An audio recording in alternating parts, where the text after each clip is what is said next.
Episode के शुरुआत में हमें डेमन और फ्रीडेन को दिखाया जाता है। डेमन फ्रीडेन को मारने की कोशिश करता है पर फ्रीडेन उसे ही मार देता है और सोचता है कि इस डेमन ने मुझे यहाँ पे मारने आया है। ये बात अगर मैं उन्हें बता दूँ तो शायद यहाँ के किंग ग्राफ ग्रेनेड मुझे माफ़ कर दे। पर वो देखता है कि बाहर वो गार्ड मारा हुआ था और इस गार्ड को इसी डेमन ने ही मारा है। अगले सीन में हमें स्टार्क और फर्न को दिखाया जाता है। वो दोनों फ्रीडेन को कैसे बाहर निकाले उसके बारे में बात कर रहे थे। उसके बाद हमें लुगनर और उसके सर्वेंट डेमन लेनी को दिखाया जाता है। लेनी कहता है कि मुझे रात का कोई मैजिकल सेंस महसूस नहीं हो रहा है।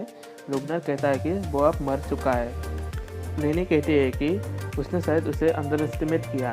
लुगनर कहता है कि हम लोग लेडी औरा की दाहिना हाथ है, हम ऐसे ही किसी को अंडर एस्टिमेट करके मारे जाने वाले लोगों में से नहीं है। उसके बाद वहाँ पे ग्राफ ग्रेनेड अपने सोल्जर्स के साथ आते हैं और उन्हें कहते हैं कि हमने जिस जादूगरनी को पकड़ा वो वहाँ से भाग गया और साथ ही साथ वहाँ के गार्ड भी मारे जा चुके हैं। लुगनर कहता है कि मुझे जानकर दुख हुआ, अब शायद तो मैं उसे ढूंढने में आपका मदद कर सकता हूँ। लेनी ये काम करने में माहिर है। ग्राफ ग्रेनेड कहता है कि मैंने जब उसे पहली बार देखा था तभी पता चल गया था वो बहुत ही काबिल जादूगरनी है, फिर भी वो बिना रिस्क दिखाए अपने आप को पकड़ने देती है। और आपका एक सर्वेंट नहीं दिख रहा है, वो आप कहाँ पे है? लुगनर कहता है कि वो थोड़ा बाहर गया हुआ है। ग्राफ ग्रेनेड कहता है कि बिना आपको बताए वो बाहर कैसे जा सकता है। उसी समय ग्राफ ग्रेनेड अपने सोल्जर्स को उन्हें पकड़ने के लिए ऑर्डर दे देते हैं, पर लुगनर उन सभी सोल्जर्स को मार देते हैं पर ग्राफ ग्रेनेड को छोड़ देते हैं ताकि वो अपने शहर के बैरियर को हटा सके। अगले दिन में हमें फर्न और स्टार्क को दिखाया जाता है। वो लोग मेंशन की ओर बढ़ रहे हैं पर तभी उन्हें फ्रीडेन मिल जाती है। पर फर्न उसे कहती है कि यह मत कहना कि आप जेल तोड़कर बाहर आए हो। फ्रीडेन कहती है कि मुझे एक ड्राट नाम का डेमन ने अटैक किया था पर मैंने उसे हरा दिया। पर परेशानी ये है कि जब एक डेमन मरता है तब वो माना के पार्टिकल्स में बिखर जाते हैं और गायब हो जाते हैं। इसलिए वहाँ पे एक ही इंसान मारा हुआ पाएगा जो कि वहाँ का गार्ड है और जिसे एक जादुई तार के द्वारा मारा गया था और वहाँ पे बस एक ही जादूगरनी थी जो कि मैं हूँ। तब फन कहती है कि सबके सब आपके ऊपर रह जाएगा और वो लोग आपको मार देंगे। इसलिए फ्रीडेन कहती है कि इसलिए मैं ये टाउन छोड़ रहा हूँ अभी। फन कहती है कि अगर आप ये टाउन छोड़ देंगे तो बाकी के वो जो डीमन यहाँ पे खुले घूमते रहेंगे। फ्रीडेन कहती है कि तो फिर तुम उन दोनों को हरा दो। फन कहती है कि आप बहुत ही आसानी से कह रहे हो। स्टार्क कहता है कि वो दोनों हम दोनों से बहुत ही ताकतवर है, हम उनके सामने टिक नहीं पाएंगे। फ्रीडेन कहती है कि तुम दोनों इसलिए उससे नहीं लड़ रहे हो क्योंकि वो दोनों ताकतवर है और मुझे विश्वास है तुम दोनों उन लोगों को हरा दोगे।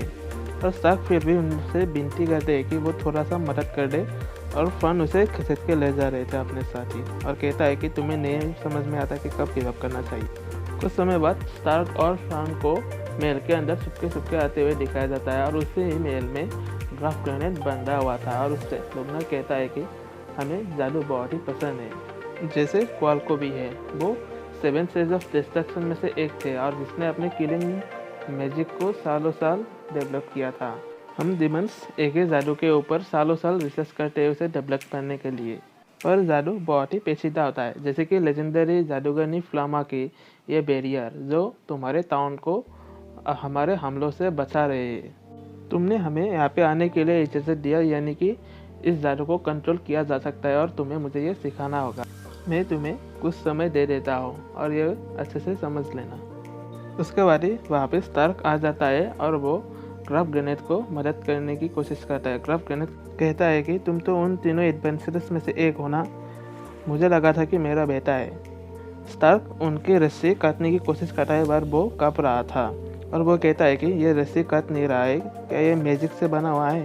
ग्राफ ग्रेनेड कहता है कि मुझे बचाकर कोई फ़ायदा नहीं, तुम्हें यहाँ के लोगों को यहाँ से निकलना होगा सेफली। स्टार्क कहता है कि आपके बिना वो लोग मेरी बात नहीं मानेंगे। ग्राफ ग्रेनेड कहता है कि ग्रेनेड खानदान की नेकलेस मेरे गले पे है, अगर तुम इसे ले लो तो सभी तुम्हारे बात मान जाएंगे और मुझसे ऐसे कैजुअली बात करना यहाँ पे बहुत बड़ा क्राइम है। पर स्टार्क नहीं मानते, वो अपने कुल्हाड़ी से ही इस रस्से को काटने की कोशिश करते हैं पर तभी लुगनर आ जाते हैं और वो कहता है कि क्या तुम इसे जानते हो? ग्राफ ग्रेनेड कहता है कि वो 3 एडवेंचरर्स में से एक है। लुगनर कहता है कि मैं तुम्हें जाने दूंगा अगर तुम यहाँ से चले जाओ, पर स्टार्क उससे लड़ने की कोशिश करता है। इसलिए लुगनर कहता है कि अगर तुम मेरे सामने से नहीं आते तो मैं तुम्हें मार दूंगा। उसके बाद स्टार्क लुगनर के ऊपर बहुत ही तेज़ी से हमला करता है। लुगनर भी थोड़ी देर के लिए शॉक जाता है कि ये इतना तेज़ कैसे है, पर लुगनर अपने जादू से स्टार्क को हरा देता है। उसी समय फन आकर लुगनर के ऊपर अपने जादू से हमला करते हैं और लुगनर सोचता है कि एक इंसानी जादूगर कैसे लेनी की डिटेक्शन को तोड़ सकता है। असल में लेनी आसपास रहे जादूगर को महसूस कर सकता है, पर इस बार वो नहीं कर पाया था। और लुगनर फन से पूछते हैं कि यह जादू क्या है। इस समय फन कहता है कि एक ऑर्डिनरी ऑफेंसिव जादू है जिसका नाम जोल्ट्रक है तुम्हारी भाषा में। उसी समय लुगनर कहता है कि जोल्ट्रक तो काफ़ी समय पहले ही ख़त्म हो चुका था। फन कहते हैं कि तुम शायद कुछ समय अपने लिए निकालना चाहते हो। उसी समय ही सर कहता है कि हमें यहाँ से चलना चाहिए, ग्राफ ग्रेनेड बहुत ही घायल हो चुके हैं, इन लोगों से लड़कर अब कोई फ़ायदा नहीं है। वो लोग बाहर से भाग जाते इस समय ही। इस समय लेनी लुगनर को कहता है कि मैं क्या उन लोगों के पीछा करूं। लुगनर मना कर देता है और कहता है कि यह जादू उन लोगों ने मॉडिफाइड किया है डीमंस को मारने के लिए, और इस जादू को अब जोल्ट्रक नहीं कहा जा सकता, ये तो अब डीमन किलिंग जादू है। उसी समय लुगनर को याद आता है कि वो जादूगरनी कोई और नहीं फ्रीरेन है। इसी के साथ ही ये एपिसोड खत्म होता है। अगर आप लोगों को मेरा वीडियो अच्छा लगा तो ज़रूर लाइक करिए और इस चैनल को सब्सक्राइब भी करिए।